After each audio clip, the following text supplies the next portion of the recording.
Okay, so in this we're going to cover chromatic mediants, major to major, just revolving around C, or in this little chart we got going here.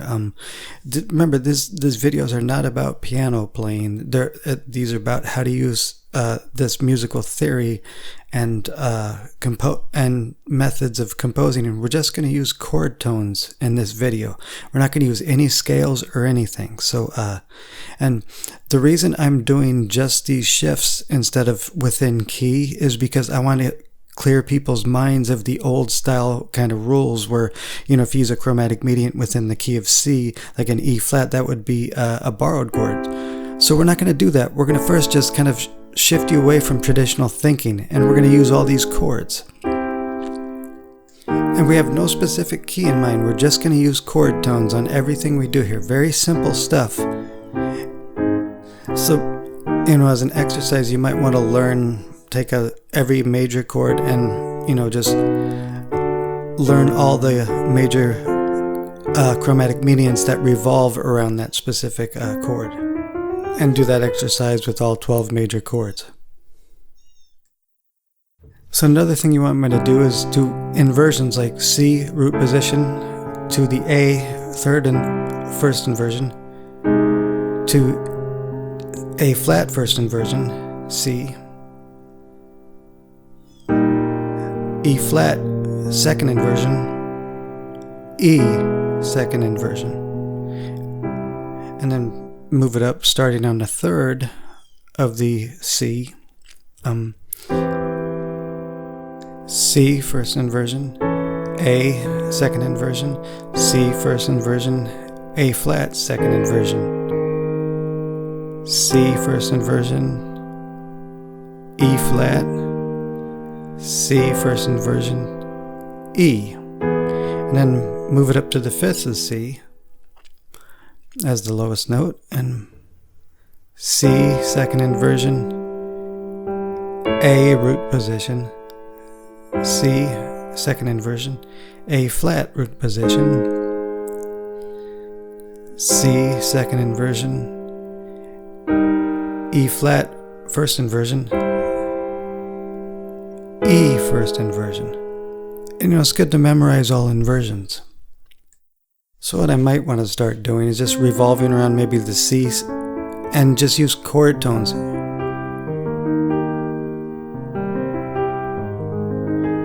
And actually, let's do it more musically, more musical.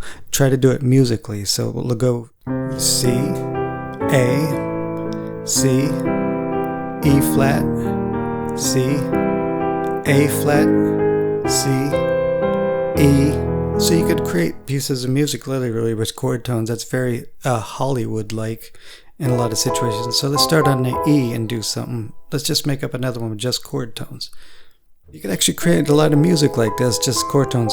C, E, C, E, C, E, C, E flat, C, E flat, C, A flat, C.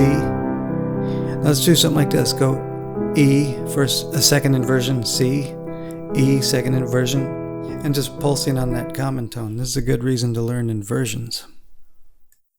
So again, it was just E revolving around C, just using chord tones, and then C revolving around E flat, and then an A flat.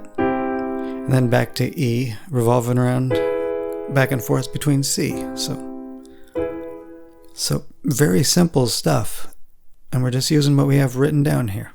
So let's do something kind of fluttery just for between E and C.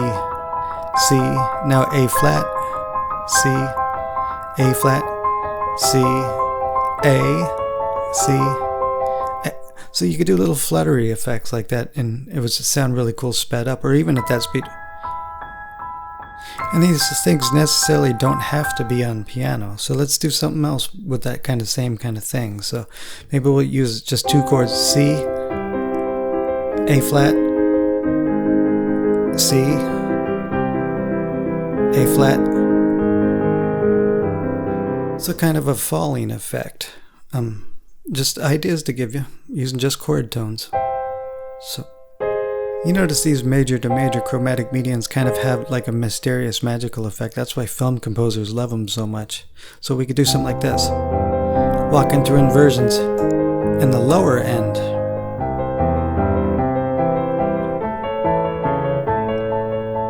You know, there's another way you can introduce some kind of effect, so with just chord tones. C, A flat. And again, this doesn't have to be on piano. A. So again, these chromatic medians just revolving around each other using chord tones. So let me take this one section where I did this thing, and I'll show you. We're not going to do this right now or even in the next episode, but I'll kind of seg into that right here.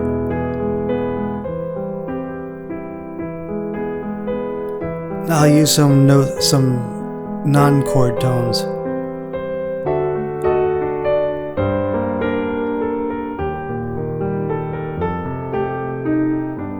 And we'll start learning how to do all this stuff later on. And we'll also take stuff like different, like maybe dominant chord types. You know, and this would be very impressionistic to do something like this. And we'll actually do this later on.